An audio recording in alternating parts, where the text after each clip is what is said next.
काश ये सारी दुनिया चॉकलेट बन जाए और मैं खाता रहूं, खाता रहूं, खाता रहूं।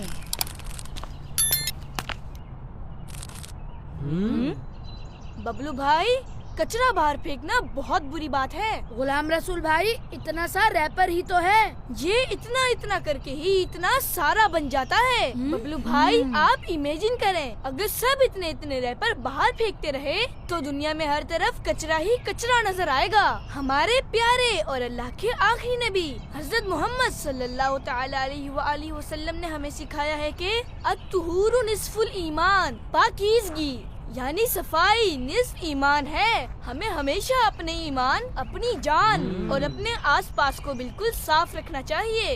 अभी मैं घर के काम से जा रहा हूँ। इंशाअल्लाह कल स्कूल वैन में मुलाकात होती है।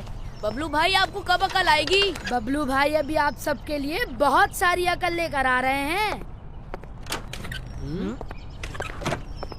बबलू भाई, ये किस खुशी में? मीठा किसी खुशी में कब खाया जाता है? मीठा खा के खुशी मिलती है। नुमान भाई, बाबा ने सबके लिए भिजवाई है। मैं नहीं खाऊंगा। अम्मी कहती हैं ज्यादा मीठा खाने से दांत खराब हो जाते हैं। आपकी अम्मी बिल्कुल ठीक कहती हैं। अच्छा हुआ मुझे एक और मिल गई। बबलू भाई, इतना मीठा खाना सेहत के लिए अच्छा नहीं है। डॉक्टर्स कहते हैं चीनी सफेद जहर है। मुझे तो मीठा बहुत पसंद है। मेरा बस चले तो मैं चीनी का डब्बा अपने साथ साथ लेके फिरता रहूं और एक चम्मच के बाद दूसरा चम्मच, दूसरे के बाद तीसरा, खाता जाऊं, खाता जाऊं, खाता जाऊं। बबलू भाई, अपनी सेहत तो देखें। ज्यादा मीठा खाने से ही लगता है आप इतने फूले हुए हैं। मैं फूला हुआ नहीं हूँ सैद भाई, ये ताकत है, ताकत। तो फिर हो जाए मुकाबला। हो जाए।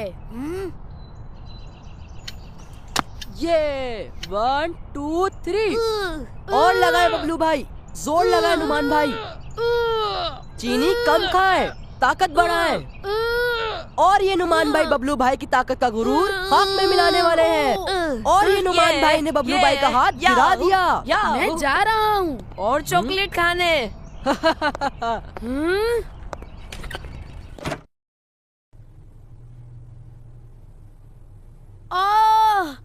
अय अम्मी, मुझे दर्द हो रहा है। उफ, अब्बू, मुझे दर्द हो रहा है।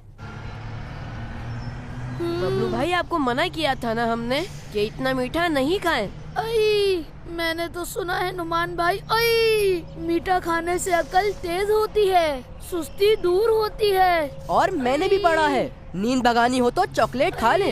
हर चीज की ज्यादती नुकसान देती है बबलू भाई। अल्लाह के प्यारे और आखिरी नबी हजरत मोहम्मद सल्लल्लाहु अलैहि वसल्लम ने हमें तालीम दी है कि हर काम एतदाल में रहकर करना चाहिए। हदीस शरीफ में है कि अमाल में मियाना रवि इख्तियार करो और अल्लाह का कुर्ब हासिल करो।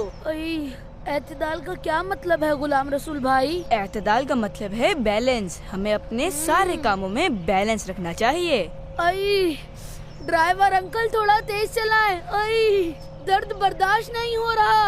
अई, बबलू भाई सब्र करें। अल्लाह पाक का इरशाद है, या अय्युहल्लज़ीना आमनुस्तईनु बिस्सब्रि वस्सलाह इन्नल्लाहा मअस्साबिरीन। ऐ ईमान वालों, सब्र और नमाज से मदद मांगो, बेशक अल्लाह साबिरों के साथ है। अई, बर्दाश्त नहीं हो रहा ड्राइवर अंकल, स्पीड बढ़ाएं प्लीज। उफ, देखें बबलू भाई, अपनी वजह से किसी और को मुश्किल में नहीं डालते। आपको पता है तेज रफ्तारी से रोजाना कितने एक्सीडेंट होते हैं? अभी तो मेरे मुंह में एक्सीडेंट हो रहे हैं, अब तो दिमाग में भी गाड़ियां टकरा रही हैं। बबलू भाई, आप दांत साफ नहीं करते ना, इसलिए हो रहा है इधर। करता तो हूँ, अभी परसों ही तो साफ किए थे। परसों? बबलू भाई, सुबह उठने के फौरन बाद और रात को सोने से पहले रोजाना दांत साफ करने चाहिए, वरना खाने के बचे हुए जर्रे हमारे मुंह में जरासीम के अड्डे बनाते हैं। दर्द तो अब होगा जब डॉक्टर दांत में इंजेक्शन लगाएगा और प्लास से पकड़कर दांत निकालेगा। कितना मजा आएगा। फैजान भाई,